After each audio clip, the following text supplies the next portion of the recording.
네, 11월 5일 화요일부터 오전 9시 40분부터 김용민 브리핑 시작합니다.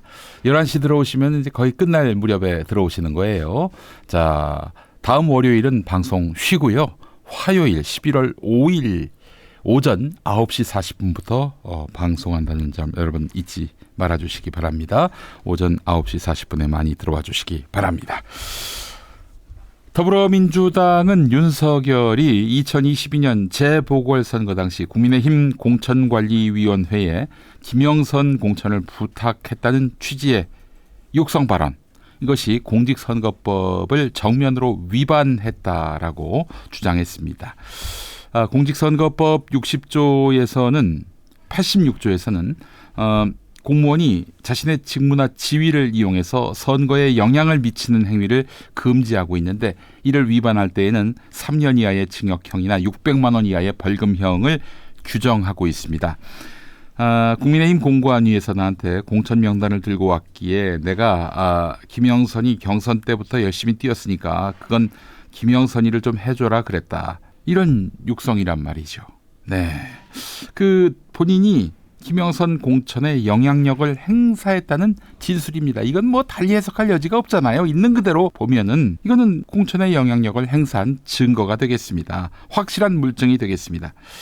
국민의힘은 임기 시작 전인 대통령 당선인 신분 때 나온 발언이어서 적용할 수 없다. 선거법에 적용할 수 없다. 이런 손바닥으로 하늘을 가리는 이런 행동을 보이고 있습니다. 예, 그래서 화면도 좀 바꿔주시면 좋겠습니다. 예. 윤석열 발언이 공천 결과를 뒤집을 만큼 실질적인 영향력을 행사한 것이 아니다라고 국민의힘은 주장하는 것 같습니다. 자, 그런데 더불어민주당은 이게 무슨 말도 안 되는 소리냐라고 반발하고 있습니다. 윤석열의 발언에 대해서 검사 출신인 권성동은 박근혜 대통령은 청와대에서 총선 관련 여론조사를 하고 그 내용을 당에 전달하는 행위 등을 해서 선거법 유죄 판결이 나왔다. 윤석열은 정치적 의견을 얘기한 것일 뿐인데 그걸 선거 개입이라고 하는 것은 너무 나간 주장이다. 이렇게 얘기를 하고 있는데요. 황당하네요. 정말 황당합니다. 아니, 박근혜야말로 지금 여론조사를 하고 그 내용을 당에 전달한 행위, 이거는 콕 집어서 누구를 공천 줘라 이런 얘기가 아니잖아요. 박근혜하고 윤석열을 놓고 보면 누가 더 선거법 위반에 가깝습니까? 그렇잖아요. 김영선이 공천 주라고 당내에서 반발한다면서 반발을 뚫고 내가 지시했다 김영선이 주라고. 그런데 박근혜는 혐의가 확실하고 윤석열은 애매모호하다? 야, 정말 참 눈가를 도대체 어떻게 달아야 그렇게 보이니? 자, 이와 관련해서 이현주 더불어민주당 최고위원의 지적을 들어보시죠.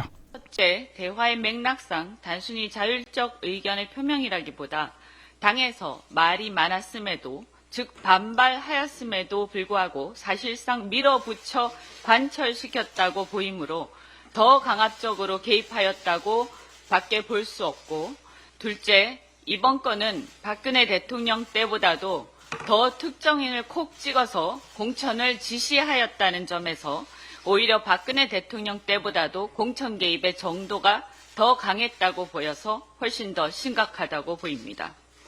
윤석열 대통령은 박근혜 대통령 탄핵 당시 최초 국회에서 작성한 탄핵 소추안에 포함되어 있지 않았던 공천 개입 사건을 국정농단 특검 수사를 하면서 본인이 직접 새로이 추가로 기소하기까지 하였습니다.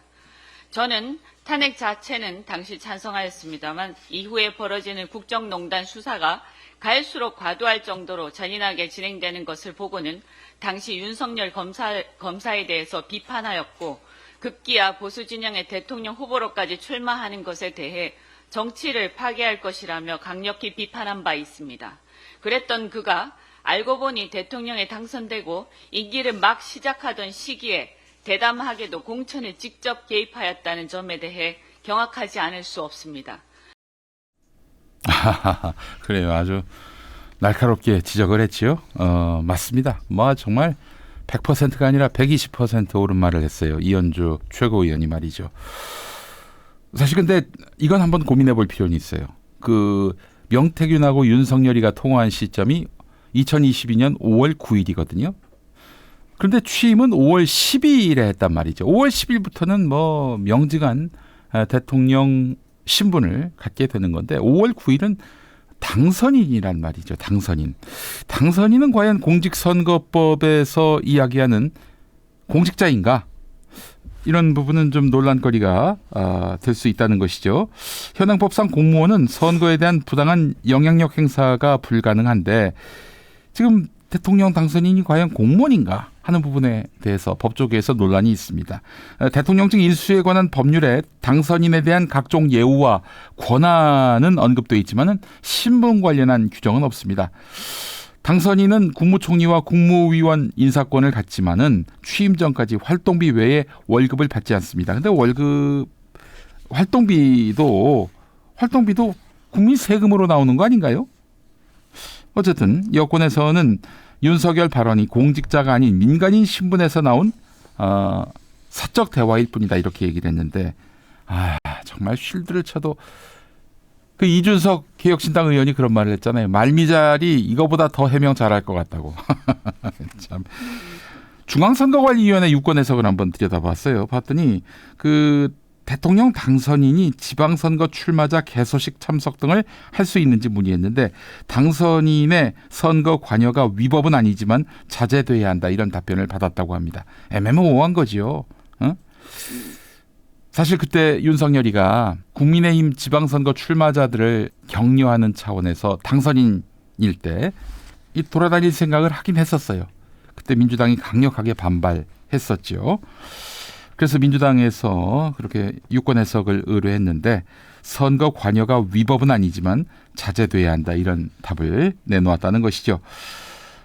민주당이 그래서 당선인에게도 대통령과 같은 정치적 중립 의무를 부여하는 내용의 공직선거법 개정안을 발의한 바가 있습니다. 자, 법조계에는 어떤 반응일까요? 선거법 제9조에 명시된 기타 정치 중립을 지켜야 하는 자 여기에 당선인이 포함될 수 있다는 견해도 있다고 합니다.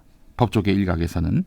민주당 핵심 관계자는 대통령 당선인도 각종 지원을 받고 정부 부처 보고를 받는 등 권한이 있기 때문에 실질적인 공무원으로 봐야 한다 이렇게 주장하고 있습니다. 그렇습니다. 대통령 권력이 어느 때 가장 강하고 높으냐. 당선인 시절입니다. 당선인 시절. 미래 권력 아닙니까? 미래 권력. 또 정권 초면은 이제 그만둘 날이 더 가까운 시점이 아니잖아요. 그렇기 때문에 사실은 힘이 그 어느 시기보다도 높은 주인공이 바로 당선인인데요. 예.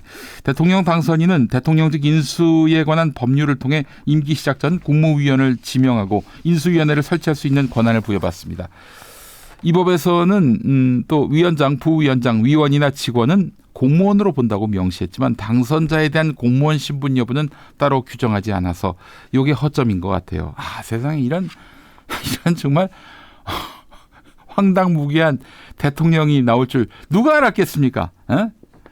자, 그래서 검찰 안팎에서는 의제 규정이 없기 때문에 대통령 당선인을 공무원으로 볼 수 없다 이렇게 보고 있습니다. 그러나 여러분 이게 법이란 게 말이죠. 결국 국민 감정과 연관되어 있습니다. 경제 공동체 이론. 그러니까 박근혜, 최순실 경제 공동체 이론. 여러분 이게 법적으로 가능한 얘기입니까? 별개의 사익인데 말이죠. 사적 개인들인데 그러나 박근혜하고 최순실은 경제 공동체다. 그래서 최순실한테 뇌물을 준 것은 곧 박근혜한테 뇌물을 준 것이다. 이런 이론이 생겼어요. 이 이론을 만든 사람이 바로 윤석열 검사입니다. 예? 그것처럼 대통령 당선인 신분이지만은 그 공천에 관여한 것은 공직자의 선거 관여로 볼 수 있다라는 적극적인 해석을 가한다면 검찰과 법원이 가능하지 못할 일이 아니에요. 처벌이 가능하지 못할 일이 아니에요.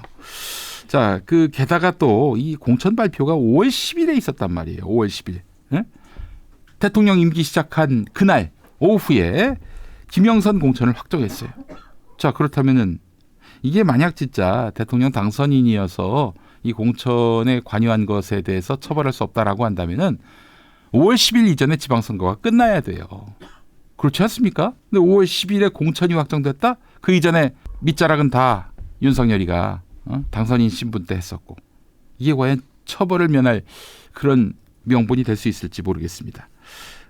서영교 의원 명태균 게이트 진상조사 단장인데 공천 지시 행위가 영향을 미친 공천 발표가 임기 중에 일어났다. 윤석열이가 명태균과 통화한 날은 당선자 신분이었지만 대통령 임기가 시작된 뒤에 공천의 영향력을 행사했을 가능성도 수사할 필요가 있다. 최소한 수사할 필요가 있다. 이렇게 얘기하고 있습니다. 선거 수사의 경험이 많은